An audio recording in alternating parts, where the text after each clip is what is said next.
Our next speaker, Tarik Lacour, is a Ph.D. student of philosophy and a MA student in neuroscience at Texas A&M. And so I think he says is a neurophilosopher. Is that how you put it? A neurophilosopher. So with that short introduction, we're going to turn the time over to Tarik.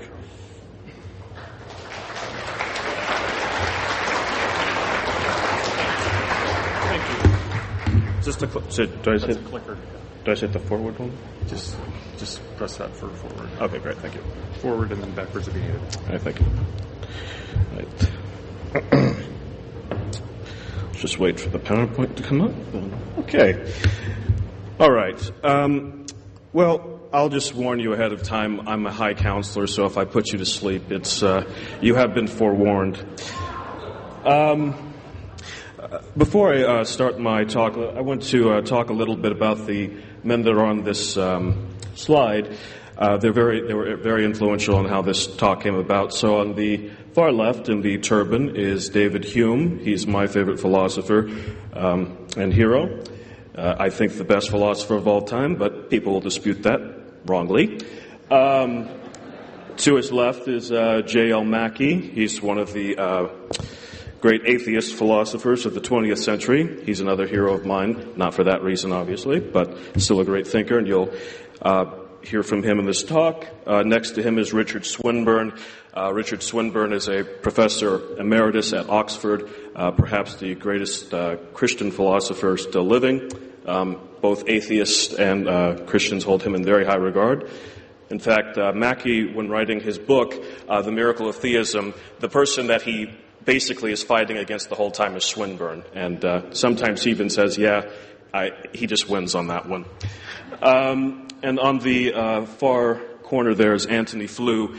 Flew was an atheist as well, but he converted to deism towards the end of his life, and as he was the world's most notorious atheist, that made all the rounds back when that happened. So, all right. In the early part of this millennium, the world was introduced to the so-called New Atheist, a collection of individuals including, but not limited to, evolutionary biologist Richard Dawkins, the late journalist Christopher Hitchens, and neuroscientist Sam Harris. While the New Atheists gave very little to the world in terms of arguments for atheism, one will search in vain for any such arguments in the writings of Harris or Hitchens. Dawkins at least makes an attempt, albeit a very poor one, in The God Delusion. They did have the following effect on the world at large. Rather than seeing the existence or non-existence of God as something that an advocate on either side would have to defend, the burden was shifted to the theistic side as having the burden of proof, while the non-believers simply lacked belief in the proposition that God exists, so there was no burden of proof on their side of the ledger. As Harris writes, quote, "Atheism is not a philosophy. It is not even a view of the world. It is simply a refusal to deny the obvious. Unfortunately, we live in a world in which the obvious is overlooked as a matter of principle. The obvious must be observed and re-observed and argued for." At this point, he probably should have figured out this wasn't obvious. That's why he was arguing for it, but I guess he missed that part. This is a thankless job. It carries with it an aura of petulance and insensitivity. It is, moreover, a job that the atheist does not want. Dawkins takes this idea a bit further, saying that we are all atheists as we do not believe in certain gods, so an atheist just goes one god further. This is a view very different from that of the atheist philosophers of the 19th and 20th centuries. As one of my favorite philosophers, J.L. Mackie, has written, quote, "It is my view that the question whether there is or is not a God can and should be discussed rationally and reasonably, and that such a discussion can be rewarding in that it can yield definite results. This is a genuine, meaningful question, and an important one, too important for us to take sides about it casually or arbitrarily. Neither the affirmative nor the negative answer is obviously right, but the issue is not so obscure that the irrelevant considerations be brought to bear upon it. There is both good and bad news here. First, the good news. While the New Atheists certainly have had quite a reverberation on the general public to an extent, though even that seems to be dying out now, this type of thinking has not made much headway in the field of philosophy. Graham Oppy, one of the most prominent defenders of atheism and philosophy today, likely had Dawkins and his legion in mind when he said, quote, "Some people relativize atheism to particular gods or particular classes of gods. Such people say that a person is an atheist with respect to a given god, no matter what attitudes that person has to other gods. So, for example, these people say Christians are atheists with respect to the Norse gods. This way of thinking is misguided. No one says that a person is a vegan with respect to those occasions on which they sit down to a meal that contains no animal products." But don't rejoice just yet. The new atheists certainly have had a cultural effect in that they have brought to the forefront the fact that many view belief in God and religious belief as merely matters of faith or taste rather than a conclusion based on evidence and rationality. Two personal anecdotes are useful in demonstrating this. This past week on Twitter, a follower of mine tweeted to me that he had asked the missionaries online to bring him a copy of the Book of Mormon, which they happily did. During their conversation, my friend asked the missionaries this question: "What good reason is there to believe in God?" The missionaries thought a minute, but then responded, "Good question, I don't know." As a convert to the church, I am not entirely surprised at this. I received similar responses when I asked questions that were not trivial. More troubling, though, is this story. I have a close friend who was serving as a member of the stake presidency. During the time that he served in that capacity, two parents came to his office to chat with him. Their son had read some of the material that the new atheist had produced and lost his faith. He had told his parents, echoing Harris, that there is no evidence or reason to believe in God. His parents had no way to answer his questions, so they went to my friend. After listening to their plight, my friend said, "Your son is correct. There is no evidence that God exists or that the claims of the church are true. That is why we have faith." Close quote. My contention in this paper is the same as that of Mackey. The question of the existence of God has no obvious answer and should be based on argument and evidence rather than unsubstantiated assertion. While it is true that the answer will be inconclusive, that is no reason to merely take a side without giving evidence for or against it. And for this reason, Latter-day Saints in the 21st century need to study and do their own version of natural theology. Is this thing working? There we go. Natural theology is the practice of philosophically reflecting on the existence and nature of God, independent of real or apparent divine revelation or scripture. So this type of theology requires engagement in philosophy, and unlike most apologetics, can be done without the aid of scripture or revelation, though, as we will see later, not entirely. While Latter-day Saints up to this point have not done much natural theology, in part because Latter-day Saints do not do theology much, and that has been done has not been very technical. There's been some, but not much. The field has a long and storied history with ancient philosophers such as Plato and Aristotle engaging in it, medieval philosophers such as Thomas Aquinas, St. Augustine, and St. Anselm, modern philosophers such as Descartes, Leibniz, Spinoza, Locke, and Hume, and contemporary philosophers such as Richard Swinburne, Alvin Plantinga, William Lane Craig, Alexander Pruss, Edward Feser, and Robert Adams. Basically, a who's who list in philosophy shows that many of the heavyweights have investigated and contributed to the field. While most people have probably never read any of these technical arguments, they are likely familiar with some of the arguments of natural theology, such as the cosmological argument, which argues that God is the best explanation for the existence of the cosmos, the teleological argument that argues that God is the best explanation for the design and purpose we find in the world, the moral argument that God is the best explanation for the existence of moral values and duties, and many others. So while the details may be new, the overall picture is one that theists and non-theists of all varieties will basically grasp. Before getting into the challenges and opportunities that natural theology affords to Latter-day Saints, it is imperative that we define what we mean by the term God. In different religious contexts, the word means different things, and even people within the same religious group define God differently, which can lead to the problem of equivocation, which is using the same words but with different meanings. For example, within our religion, we refer to God to mean 1, the Father alone, 2, Jesus of Nazareth alone, 3, the Godhead united, 4, the council of gods before the world was. Those are just 4 examples. Latter-day Saints typically do not define God, but we can in some sense learn from how thinkers in other traditions define God. In his book, The Coherence of Theism, the philosopher Richard Swinburne defines God as, quote, a person without a body, that is, a spirit, present everywhere, that is, omnipresent, the creator of the universe, perfectly free, able to do anything, that is, omnipotent, knowing all things, that is, omniscient, perfectly good, a source of moral obligation, eternal, a necessary being, holy and worthy of worship. In the definition I offer, I mean to refer to the Father, or more specifically, the type of being that the Father is. By God, I take it that Latter-day Saints mean something like the following.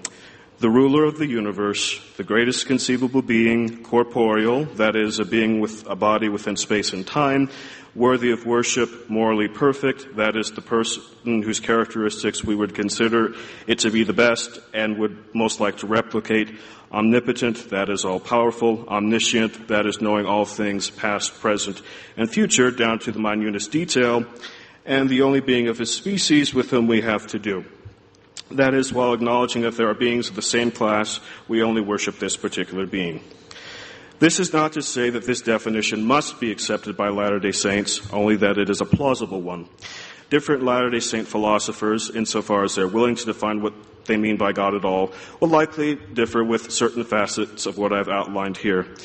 For example, my friend Robert Boylan, who is an open theist, would say that God knows all that has happened in the past and present, but does not have knowledge of what will occur in the future, since the future will be carried out by free agents whose actions cannot be known in advance. This talk is subtitled Challenges and Opportunities for a Natural Theology.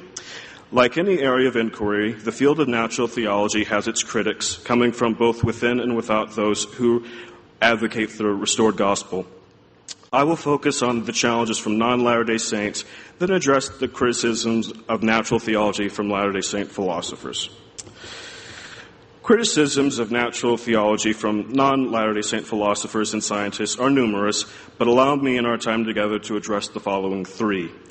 1, no argument for the existence of God is entirely persuasive. 2, no one comes to believe in God through such arguments. 3, natural theology will not get you to the God of Christianity, let alone the God revealed to us through the prophet Joseph Smith. If by entirely persuasive a person means that any reasonable person upon hearing a certain argument will be immediately convinced, then yes, no argument of natural theology is persuasive. However, this would also be true of any argument in science, politics, economics, or any other field of inquiry. There will always be rebuttals and counters to certain arguments, and new evidence may come that overthrows what you might have thought was firmly established. For example, the move to quantum mechanics in the 20th and 21st centuries, after many people thought that Newton had completed physics in the 17th and 18th centuries. What you aim to do in the case of natural theology, as with anything else, is to build a good inductive case, a case that leaves your proposition as being more plausible than its negation. To quote Mackey again, where several different arguments bear upon the same issue, they may have a cumulative effect. It will not be sufficient to criticize each argument on its own by saying that it does not prove the intended conclusion. That is put it beyond all doubt. That follows at once from the admission that the argument is non-deductive, and it is absurd to try to confine our knowledge and belief to matters which are conclusively demonstrated by sound deductive arguments. The demand for certainty will inevitably be disappointed, leaving skepticism in command of almost every issue. But also it will not be sufficient to say, though it may be true, that each argument on its own leaves the conclusion less likely than not, leaves the balance of probability against it. For a set of arguments of each, which on its own, this adverse comment is true, may together make the conclusion more likely than not. This is plain in a legal case, where a party may rely on the joint effect of a number of considerations, each of which on its own would be too weak to justify a decision in that party's favor, but whose combined effort may justify such a decision. This holds equally in historical and scientific contexts. It is very likely that most people who are theists, whether they be Latter-day Saints or not, have come to their belief in the existence of God have not come to their belief in the existence of God due to rational argument and evidence. It is likely they simply accepted God's existence due to the culture and family in which they were raised and didn't give it much thought beyond that.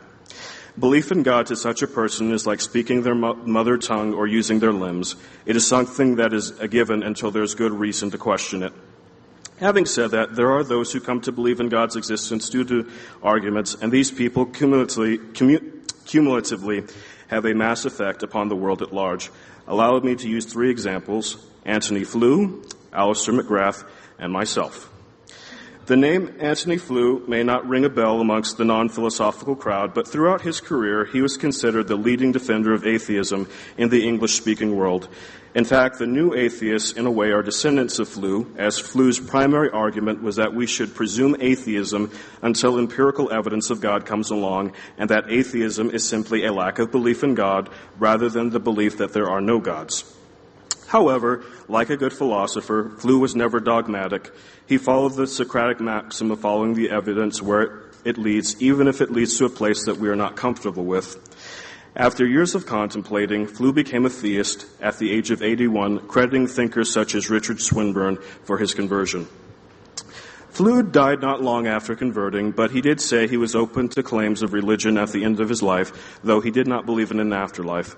If natural theology can convert such a man as this, it is nothing to scoff at. McGrath, for those who know him, is a professor of theology at Oxford. However, he began his career as a biophysicist. Like Dawkins, McGrath assumed that a serious scientist would not believe in God.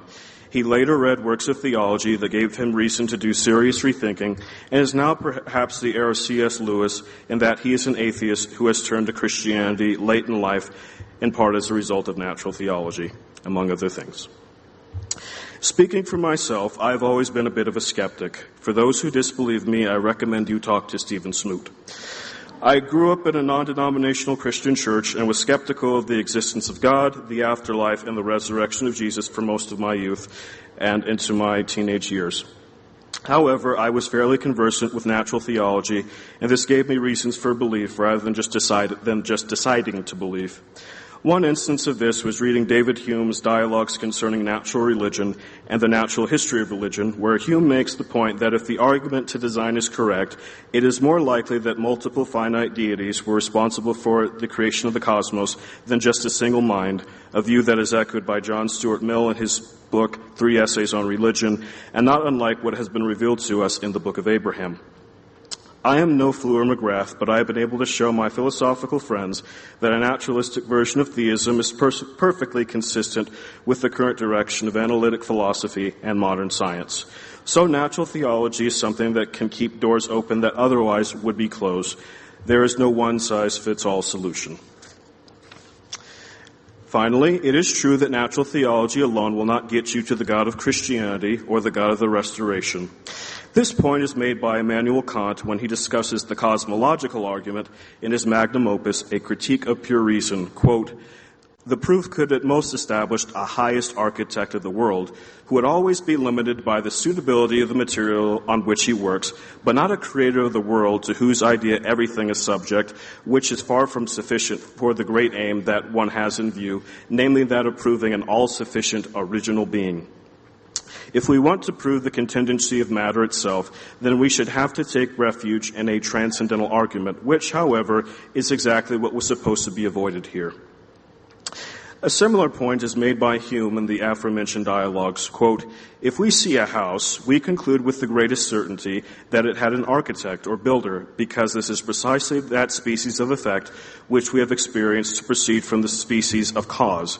But surely you will not affirm that the universe bears such a resemblance to a house that we can with the same certainty infer a similar cause, or that the analogy is here entire and perfect. The dissimilitude is so striking that the utmost you can pretend to is a guess, a conjecture, a presumption concerning a similar cause." Hume's point is that since the universe is a singular case, it is not clear that we can infer by analogy to the nature of its cause, though he certainly believes in the dialogues and elsewhere that the cosmos had a cause, which he is happy to call God. Kant's point is different in that while he thinks the cosmological argument works, it does not get you to the type of being that classical theists consider to be God. that is, an omniscient, omnipresent, omnipotent, immaterial mind or consciousness. This is of no concern to Latter-day Saints. The type of God that Kant concludes follows from the cosmological argument is very similar to the God I've outlined previously.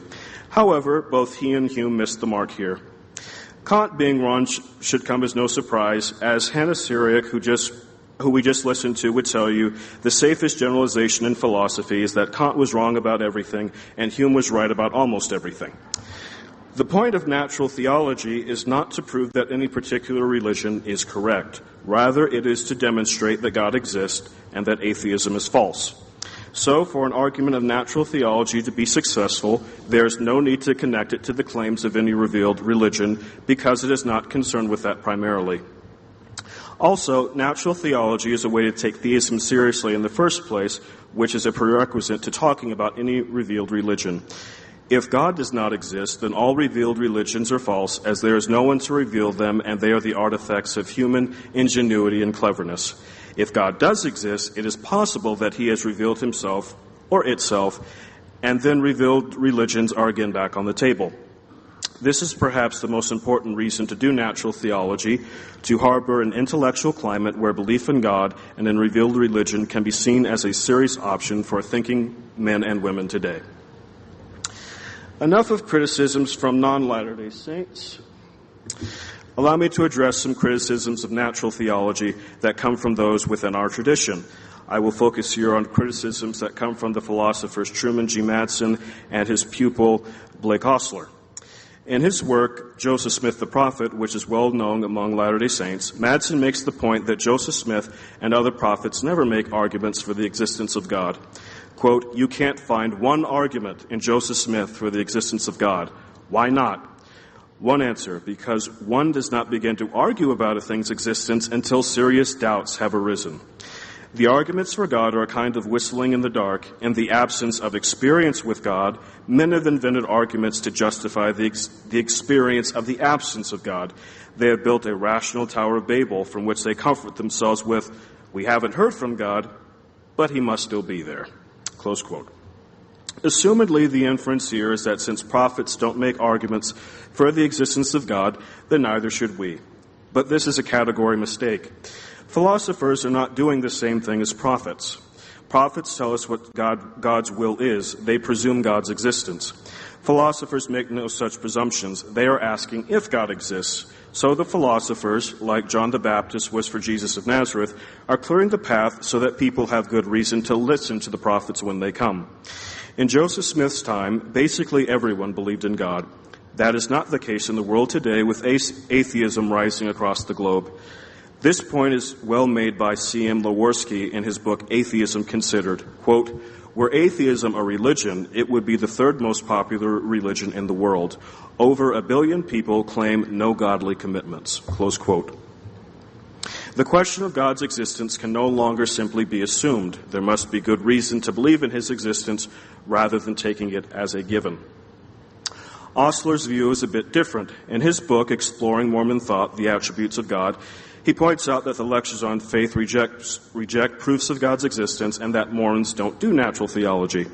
It is certainly true that the lectures on faith are not a work of natural theology, though whether they explicitly reject it is another question. But frankly, it does not matter whether they do or do not, because the lectures on faith are not part of our canon any longer, and their object is something quite different. Faith is trust and commitment to something based on good reason, and the lectures are more concerned with how one comes to form a relationship with God rather than whether God exists. Like the prophets, the lectures assume God's existence. Before we can have faith in God or even begin to contemplate it, however, we need to know whether God exists and what type of being he is. This is a prerequisite of faith, so natural theology will be a first stop on a building block of faith. Thus far, I have dealt only with criticisms. Now let me speak of possibilities.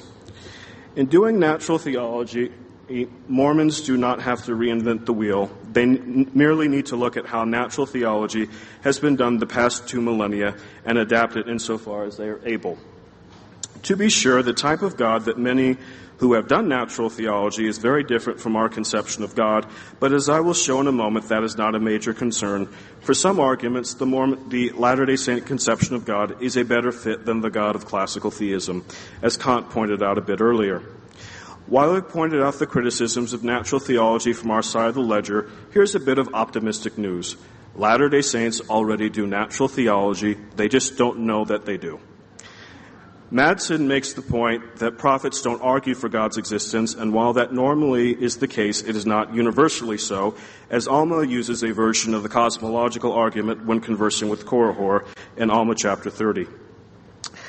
But often in sacrament meetings or when discussing our faith, we talk about certain experiences we have had that led us to believe in God, Jesus, Joseph Smith, the Book of Mormon, etc. Unawares, we are using a prominent argument in natural theology, the argument from religious experience. In recent years, Richard Swinburne, William Alston, and Kaimon Kwan have defended this argument. While it has several formulations, the basic argument follows from the principle of phenomenal conservatism. If something appears to you to be a certain way, then in the absence of any defeater or negation of that claim, you are justified in believing what you have experienced. So while you will have questions that will be lodged at you, such as how do we distinguish veridical religious experience from non-veridical religious experience, or what kind of being follows from this experience, we are already on our way to doing natural theology. We may not generally call it that, but that is what we are in fact doing. Another argument for Latter-day Saints to look at is the argument from fine-tuning, which is perhaps the most respected argument of natural theology today. Even prominent atheist philosophers such as Peter Millikan admit that the argument has a lot going for it and needs to be taken seriously. In rough form, the argument from fine-tuning says that since there are certain constants in the universe that must be a certain way in order for there to be life of any kind given the laws of physics, this can only be due to either chance, necessity, or design, and design is the most likely of the three alternatives. Where Latter-day Saints can make a difference has to do with the role of causation at play here. As I mentioned earlier, most natural theologians assume that God is immaterial. The problem here is that no one has been able to show how an immaterial thing can interact with the physical world. For this reason, most philosophers of mind, for example, assume some version of physicalism rather than dualism. But Mormonism has no problem with God being a spatio-temporal physical being. That is the type of God they do believe in. So where most natural theologians have a wide gap that they have failed to make it across, the Latter-day Saint natural theologian has a better answer and can be of help to this debate.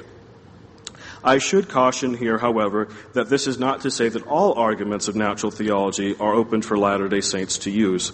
Arguments such as the contingency argument, which argues that there must be some necessary being that brought about all contingent beings, would not be available to Latter-day Saints.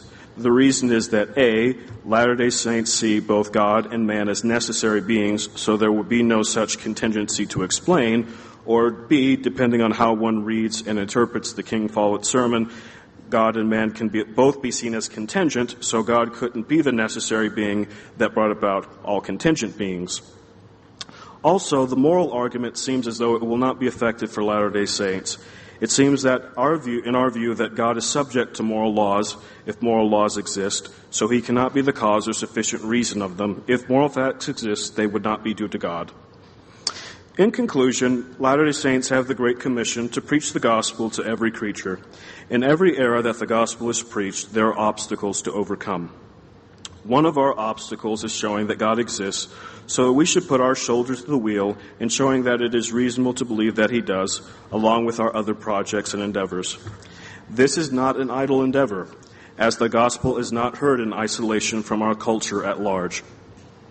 J. Gresham Machen made this case pointedly. Quote, false ideas are the greatest obstacles to the reception of the gospel. We may preach with all the fervor of a reformer and yet succeed only in winning a straggler here and there if we permit the whole collective thought of the nation to be controlled by the ideas which prevent Christianity from being regarded as anything more than a harmless delusion. There will always be obstacles to belief, but natural theology can help to give the honest seeker one less obstacle, which is all that we can hope for. Thank you.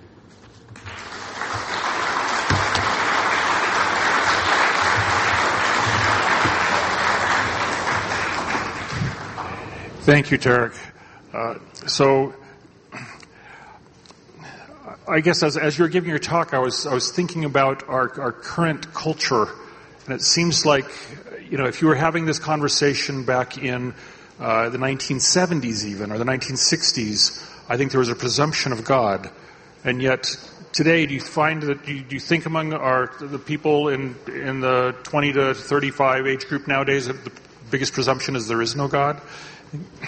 I don't know if that's the biggest presumption, but it's certainly becoming a more common presumption, especially among those who haven't read much philosophy or theology, and tend to, which you don't do not just in the Latter-day Saint churches, but in most Sunday schools, that isn't talked about. So they just assume that belief in God is just a choice. Like, well, it works for you, that's fine, but it doesn't work for me, and there's no real evidence one way or the other, so I prefer to live my life as though there's no God. That's certainly becoming prevalent. So here's a question. Do you see spiritual experiences as a valid way to come to a belief in God? Yes. Okay, so follow-up question. Since you mentioned that you came to believe through rational argument, was spirituality a factor in your conversion? I have not had any... let me, since I kind of threw my mentor Blake Ostler under the bus a little bit in my conversation, let me point back to him. He talked in this conference about a spiritual experience that led him to belief. I haven't had that kind of experience. I think I'm unlikely to have it, but I think God works through other ways for different people. So, and there's something about it too. I've thought about this. If I had the experience, I'm not sure what it would do. I think I would be more confused and skeptical of it. So maybe that's why it hasn't happened. Okay. But I'm just one person among many. God can work however He wants with whoever He wants, I think. Right. I think we're all different, and God works with us differently. So do you think natural theology can be helpful for people who are going through an LDS faith crisis but are unfamiliar with theology and philosophy? Well, yes, I do. Now, of course, where they'll start will differ depending on if they've read any philosophy or not. So, but yes, it can certainly be helpful because when people have faith crises, sometimes their crisis isn't about God. It's just about a church claims. It can lead then later to does God exist, but not always. So yes, it can be helpful. I don't think it has to be the go-to option for everything. I don't think that's the problem. But among the culture at large, where we're seeing agnosticism and atheism creep in, we need to be prepared to defend our basic belief in God before we can get to more of the claims of the restoration. Thank you very much for your time and for your words. Thank you.